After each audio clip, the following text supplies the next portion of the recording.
আসসালামু আলাইকুম সবাইকে। আজকে যে বাংলাদেশ এবং ইন্ডিয়ার ম্যাচ দেখলাম, সত্যি অসাধারণ ম্যাচ। মানে খুবই ভালো লাগলো। বাংলাদেশের এই 90 মিনিটের খেলা কখন আমরা দেখিনি, আমি দেখিনি আপাতত।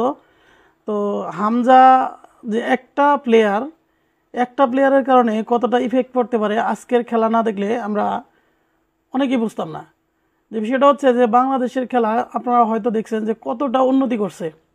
আপনাদের কাছে কেমন মনে হচ্ছে যে বাংলাদেশের খেলা কি আসলে উন্নতি হয়েছে কিনা? কারণ দেখেন, প্রথমার্ধে যে প্রেসিং ফুটবল খেলেছে, প্রায় 5টা থেকে 4টা শট নিয়েছে প্রথমার্ধেই। যদি স্ট্রাইকার থাকতো, যদি ভালো মানের একটা স্ট্রাইকার থাকতো, নিশ্চিত 2-3টা গোল আমরা পেয়ে যেতাম। যেমন ফাহমিদুলের অভাবটা কিন্তু কোচ বা বাংলাদেশের যে বাফুফের যারা আছে তারা যদি নাও বুঝে থাকে, আমরা দর্শকরা কিন্তু বুঝতে পারছি যে ফাহমিদুলের অভাব রয়েছে। যদি আমাদের একটা প্রপার স্ট্রাইকার থাকতো, দেখা যায় যে এক সাইডে মানে রাকিব আক্রমণ করতেছে বা মুরসালিন আক্রমণ করতেছে এদিক দিয়ে, তখন অন্য সাইডে কিন্তু কেউ ব্যাকআপ দিচ্ছে না, বা অন্য সাইডে কাকে বল দিব, কারণ কেউ নাই, দেখা যায় কেউ দৌড়াই না। কিন্তু এক সাইড দিয়ে মানে অনেক দৌড়, কিন্তু আরেক সাইডে গ্যাপ হয়ে যায়।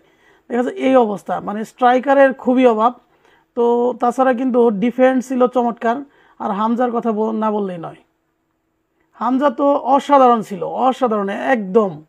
মানে মোটামুটি সে স্ট্রাইকার এবং ডিফেন্ডার এবং মিডফিল্ডে সে দেখা যায় যে যেভাবে সে করছে, মানে ট্যাকেল করছে, প্লাস যেভাবে কন্ট্রোল করছে, মনে হচ্ছে যে হামজাই অধিনায়ক।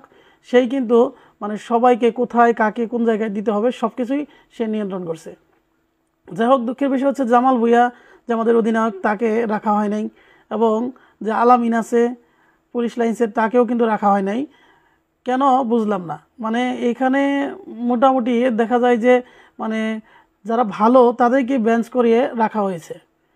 তারপরে কিন্তু ইন্ডিয়া কিন্তু প্রথমার্ধে চান্সই পায় নাই। ইন্ডিয়া, আমরা যদি বলি যে ইন্ডিয়াকে আমরা প্রথমার্ধে দিব 35 এবং বাংলাদেশকে আমরা দিব কমপক্ষে 65।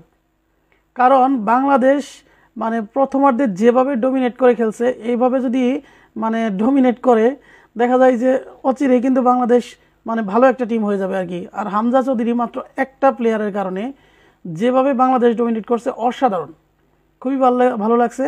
এবং ইন্ডিয়ার যে অবস্থা, মানে ইন্ডিয়ার যে সুনীল ছেত্রী, সে কিন্তু ফিরে আসছে হামজার কারণে, কিন্তু আসার পরে কিন্তু কোনো কাজই করতে পারে নাই। মানে হামজা যে খেলাটা দেখাইছে আর কি, সুনীল ছেত্রী দেখা যায় যে তারে মানে গুণেই নেই। সুনীল ছেত্রী অনেক চেষ্টা করছে, কিন্তু কোনো কাজই হয়নি। লাস্ট মুহূর্তে কিন্তু দেখা হেড দিয়ে জীবন